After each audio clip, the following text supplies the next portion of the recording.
নমস্কার বন্ধুরা, মুন্নার রান্নাঘরে আপনাদের সকলকে স্বাগত জানাই। আমি আজ দই পনির রেসিপিটা আপনাদের করে দেখাবো। দই পনির করার জন্য আমার যেটা লাগবে সেটা হচ্ছে পনির অবশ্যই লাগবে। আমি এরকমভাবে পনিরটাকে কেটে নিয়েছি। এখানে আমার 250 গ্রাম মতো পনির আছে। আর যেটা লাগবে কয়েকটা কাজু, আমি এখানে গোটা 10 পিস 12 পিস কাজু নিয়েছি। আর এই ছোট চামচের 2 চামচ আমি পোস্ত নিয়েছি। আর যেটা লাগবে এখানে আছে আমার কিছু কিশমিশ নিয়েছি।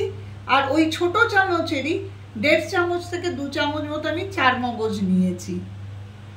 এছাড়া আমার যা লাগবে, আমার 100 গ্রামের মতো দই লাগবে, টক দই। আর নুন, হলুদ, মিষ্টি একটু, সাদা তেলে রান্না করব, সাদা তেল, গরম মশলা, ধনে গুঁড়ো, জিরে গুঁড়ো আর লঙ্কার গুঁড়ো, এই আমার লাগবে। প্রথমে আমি যেটা করব সেটা হচ্ছে এই পোস্ত, কাজু আর কিশমিশ আর চারমগজটা আর 2টো কাঁচা লঙ্কা এর সঙ্গে দিয়ে আমি একটা মিহি পেস্ট তৈরি করে নেব।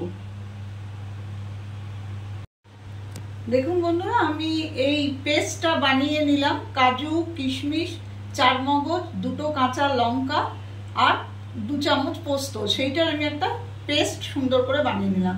আমি কড়াইটা, ওভেনটা জ্বালিয়ে কড়াইটা গরম হতে দিয়ে দিয়েছি অলরেডি। এবারে আমি সাদা তেল দেবো, গোটা 5 চামচ 6 চামচ মতো সাদা তেল দেবো।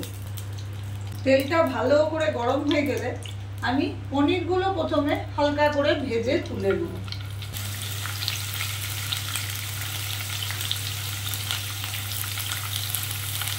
আমি অল্প অল্প করে পনিরগুলো দেবো আর ভেজে তুলে নেবো, যাতে পনিরগুলো ভেঙে না যায়। দেখুন, আমি পনিরগুলো এইভাবে হালকা করে সাদা তেলে ভেজে তুলে রাখলাম। এবারে আমি আরেকটু তেল দেবো, 3 চামচ মতো তেল দিলাম। দেওয়ার পর এই যে মশলাটা আমি করে রেখেছি, এইটা আমি এই তেলের মধ্যে দিয়ে দেবো। আঁচটা কমিয়ে রাখবেন, এটা কমিয়ে বাড়িয়ে আমি একটুখানি কষবো।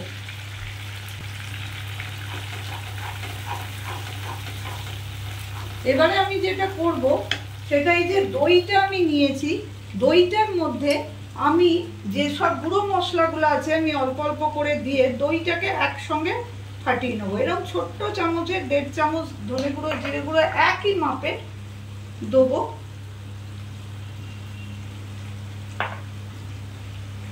লঙ্কার গুঁড়োটা 1 চামচ দেবো, একটু রংটা ভালো হবে। ওইটার মধ্যে ওই যে কাজু বাটা, এই যে বাটা যে মশলাটা, তার মধ্যে কিন্তু আমি নুনটা দিয়ে দেবো পরিমাণ মতো। আর এইটাকে আমি ভালো করে ফেটিয়ে নেব। ফেটানোটা খুব ভালো করে করবেন, যেন পুরো মশলা টশলা সব মিশে যায়, এবং স্মুথ একটা পেস্ট এরকম তৈরি হয়। দইটা ভালো করে ফেটিয়ে নিলাম। এবারে এইটা আমি কষতে থাকবো, একটু বাড়িয়ে কমিয়ে আমি এটা একটু কষবো। 2-4 মিনিট ধরে এটাকে একটু ভালো করে কষবো। মিনিট 3-4 ধরে এটাকে ভালো করে কমিয়ে বাড়িয়ে কষে নেবেন, যেন কোনো রকম মশলাটা দিয়ে কাঁচা গন্ধ না বেরোয়। এটাকে ভালো করে যখন দেখবেন চারপাশ দিয়ে একটু তেল বেরিয়ে আসছে, তখন জানবেন এটা কষা হয়ে গেল। আমি এইবারে এই যে মশলাটা দই দিয়ে করে রেখেছি, এইটাকে আমি দিয়ে দেবো। এটা একটু জল দিয়ে ধুয়ে এর মধ্যে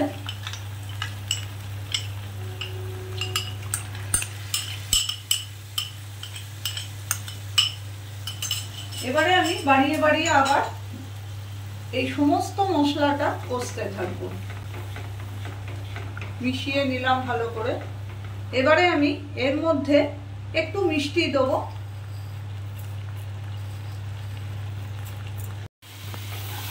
মিনিট 3-4 ধরে আমি খুব ভালো করে কমিয়ে বাড়িয়ে মশলাটাকে কষে নিয়েছি। এবারে যেটা করব, আমার মশলাটা ভালো করে কষা হয়ে গেছে। এবারে আমি মশলাটার মধ্যে জল দিয়ে দিচ্ছি। মশলাটা যেহেতু আমার ভালো করে কষা হয়ে গেছে, তাই আমার আর বেশি সময় লাগবে না। এটা ফুটে উঠলে, ভালো করে ফুটে গেলে, জলের সঙ্গে মশলাটা ভালো করে মিশিয়ে দিতে হবে। ফুটে উঠলে আমি পনিরগুলো দিয়ে দেবো। দেখুন ফুটে গেছে, আমি সমস্ত পনিরগুলো এর মধ্যে দিয়ে দিচ্ছি।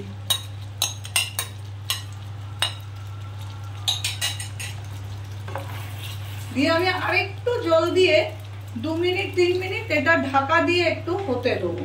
ফুটে গেলে কমিয়ে দেবো আর ঢাকা দিয়ে 2-3 মিনিট হতে দেবো।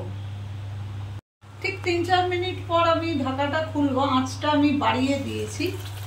দেখুন আমার কিন্তু দই পনির একদম রেডি হয়ে গেছে। খুবই ক্রিমি টেক্সচার হয়, এইভাবে করে দেখবেন।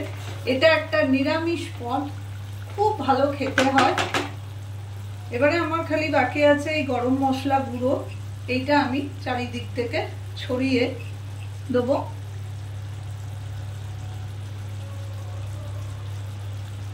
দিয়ে মিশিয়ে আমি একটুখানি বন্ধ করে ঢাকা দিয়ে রাখছি, তারপরে পরিবেশন করে দেখাবো।